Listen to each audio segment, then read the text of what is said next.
हर हर नर्मदे। नर्मदा मैया की कृपा हम सभी पर बनी रहे। तो चलिए वीडियो के इस अगले सफ़र में नर्मदा मैया की अगली पौराणिक रहस्य को सुनते हैं। मैं प्रीति सिंह आप सबका स्वागत करती हूँ आपके अपने ही चैनल प्रीति भक्ति पथ पर। नर्मदा नदी के शिवलिंग का रहस्य पौराणिक कथाओं और धार्मिक मान्यताओं से जुड़ा है। मान्यता है कि नर्मदा नदी के हर पत्थर में भगवान शिव का वास होता है। नर्मदा नदी से निकलने वाले शिवलिंग को नर्मदेश्वर शिवलिंग कहा जाता है। नर्मदा नदी के शिवलिंग से जुड़ी मान्यताएं हैं कि इनके पत्थरों में भगवान का शिव का वास होता है। नर्मदा नदी के शिवलिंग को नर्मदेश्वर कहते हैं और नर्मदेश्वर शिवलिंग को घर में भी स्थापित किया जा सकता है। नर्मदेश्वर शिवलिंग की पूजा करने से व्यक्ति अति शक्तिशाली बनता है। नर्मदेश्वर शिवलिंग की पूजा करने से परिवार के लिए मंगल होता है।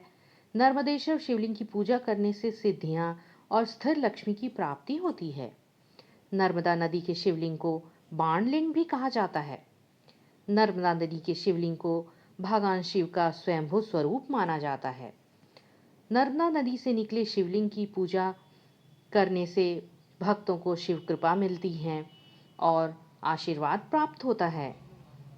नर्मदा नदी से निकले शिवलिंग की पूजा करने से नकारात्मक ऊर्जा दूर होती है। नर्मदा नदी से निकले शिवलिंग की पूजा करने से आध्यात्मिक उन्नति होती है। नर्मदा सरिताम वरा पंक्तियां ही उदाहरण है कि पुराणों ने नर्मदा को समस्त नदियों में प्रमुख व श्रेष्ठ बताया है। शायद यही वजह है कि युगों से इसकी परिक्रमा की जा रही है। विश्व में नर्मदा ही एकमात्र ऐसी नदी है जिसकी विधिवत व पूर्ण परिक्रमा की जाती है। 3 साल 3 माह और 13 दिन में पूर्ण होने वाली यह यात्रा अपने आप में अनूठी है। अनुभव ले चुके लोगों के अनुसार परिक्रमा के दौरान जो आत्मिक व दैविक अनुभूति प्राप्त होती है वह कहीं और नहीं प्राप्त हो सकती। इस नदी के हर कंकड़ में शंकर हैं। जिस तरह गंगा को ज्ञान, यमुना को भक्ति और सरस्वती को विवेक की देवी होने का दर्जा प्राप्त है, वैसे ही मां नर्मदा को वैराग्य की अधिशास्त्री कहलाती है।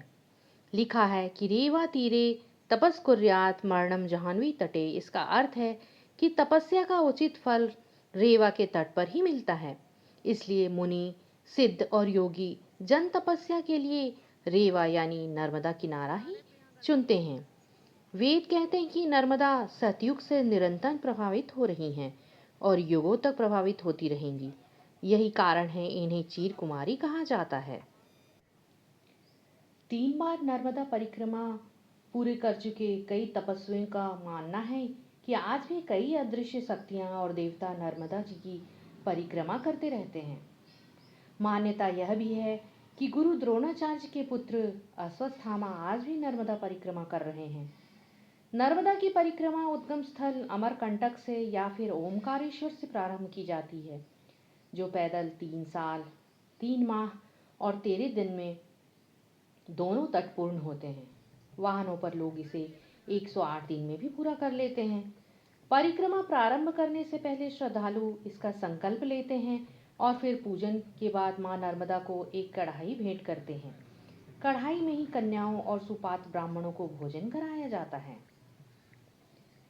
विभिन्न ज्योतिषाचार्यों की माने तो नर्मदा विश्व की एकमात्र ऐसी नदी है जिनका प्रभाव अन्य नदियों के विपरीत यानी पूर्व से पश्चिम की ओर है।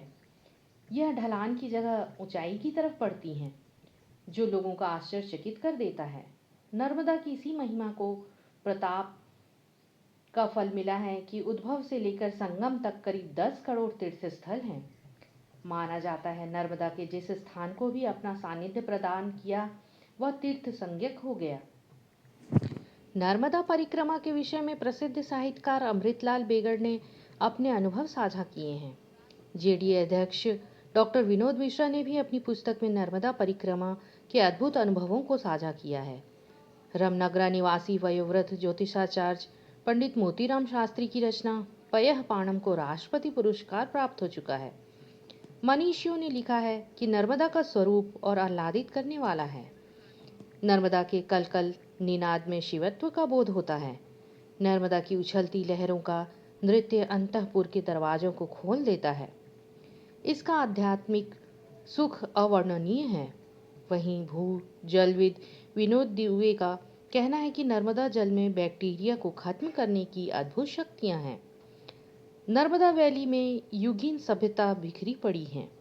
लोगों की इस पर नजर पड़े, वे इसके महत्व को समझे।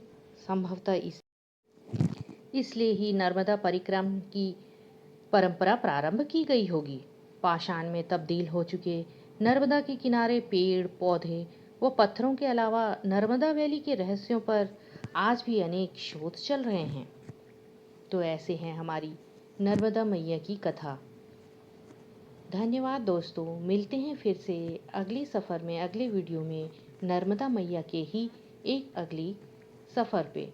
धन्यवाद। आशा करती हूँ आपको मेरी ये वीडियो पसंद आई होगी। प्लीज़ मेरे वीडियो को लाइक कीजिए, सब्सक्राइब कीजिए और शेयर कीजिए।